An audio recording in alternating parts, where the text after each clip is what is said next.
It was a warm and sunny Saturday morning when 5-year-old Lily and her mother, Sarah, decided to go on a little adventure. They were excited to visit the city zoo. Lily had been asking about it for weeks, and Sarah finally had a day off from work. It was a perfect chance for some quality time together. Sarah packed a small bag with water, snacks, and sunscreen. Lily wore her favorite striped tank top and shorts. She bounced with joy as they got into the car, talking nonstop about the animals she hoped to see. The zoo was crowded that day. Families with kids, couples, and tourists all moved through the different animal exhibits. From lions to flamingos, each section amazed Lily. But the one place she was most excited about was a gorilla enclosure. She had seen gorillas in cartoons and books, but never in real life. Sarah smiled and held her daughter's hand tightly as they walked closer to the primate area. The gorilla exhibit was large and filled with trees, rocks, and ropes for the gorillas to climb. There was a thick glass wall separating the gorillas from the visitors. A few feet away, a huge silverback gorilla sat calmly, eating some fruit. Lily pressed her face to the glass and stared in awe. "He's so big, Mommy," she gasped. "He looks like a king." The silverback gorilla, named Kumo, was one of the oldest and most intelligent animals at the zoo. He had been raised in captivity after being rescued as a baby when poachers killed his parents. Kumo was quiet, strong, and always curious about people. The zookeepers trusted him and had a routine with him every day.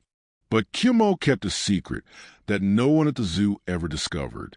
A secret that would soon change everything. As Lily and Sarah continued to watch, something strange happened. Lily turned to ask her mother a question and noticed a small crack in the side wall near a shaded area. It looked like a narrow gap between two rocks. Sarah was distracted by a call on her phone, so she didn't notice when Lily walked over to it. The child's curiosity got the best of her. She peeked through the gap and saw more of the enclosure. She tried to get a better look and squeezed into the gap. To her surprise, she made it through. In seconds, Lily was inside the gorilla space. Sarah turned around, and her heart nearly stopped. "Lily!" she screamed. Panic rushed through her. She looked around but didn't see her daughter on the visitor side. Then she spotted her, standing just a few feet from Kumo, inside the enclosure. The crowd gasped. Some people screamed.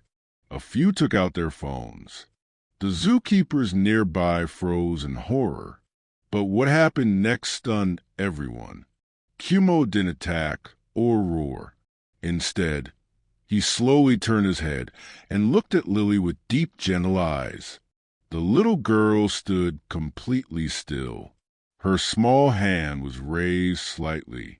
Kumo reached out slowly and placed his massive hand over hers. He didn't squeeze. He didn't drag her. He simply held her hand. Sarah banged on the glass, tears streaming down her face. "Please, help her. Somebody do something." Zookeepers ran to call the emergency team. Tranquilizers were prepared. Alarms were triggered. Visitors were cleared from the area. But no one dared to rush in right away. They didn't know how Kumo would react. The head zookeeper, Mark, watched in disbelief. "He's protecting her," he whispered. Minutes passed. Kumo gently stroked Lily's hand with his finger. The child giggled and said, "Your hand is big and warm." Kumo made a soft sound from his throat. It was a sound the zookeepers rarely heard. A kind of humming, almost like a lullaby. Lily sat down next to him. Kumo sat too, still holding her hand. The zookeepers were stuck. They didn't know whether to move in or wait. One wrong step, and the situation could go very badly. But something about the scene felt safe, calm, as if Kumo had no intention of hurting the girl. In fact, he looked sad. Mark, the head zookeeper, suddenly remembered something. Years ago, before Kumo arrived at the zoo, he had been kept at another facility. While there, he was part of a special program where he was introduced to a young female child. She had come with scientists to study animal behavior.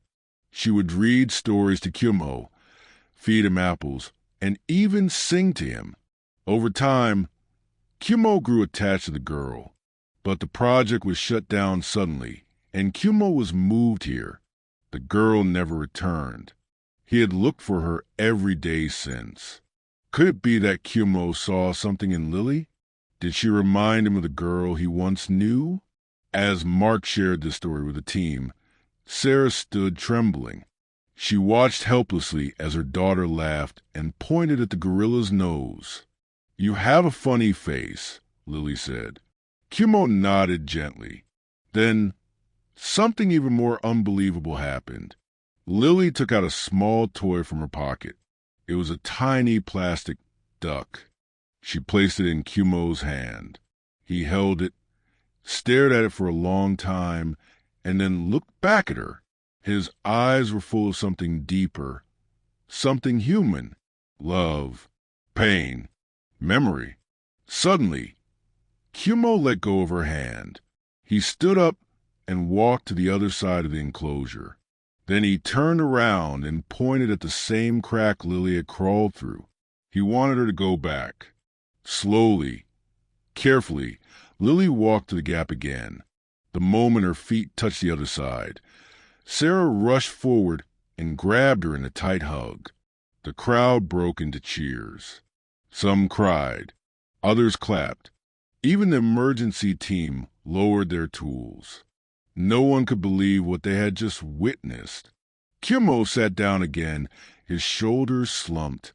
He looked tired, lonely, as if holding that child's hand had reminded him of a life he once had but lost. Later that day, the zoo launched an immediate investigation.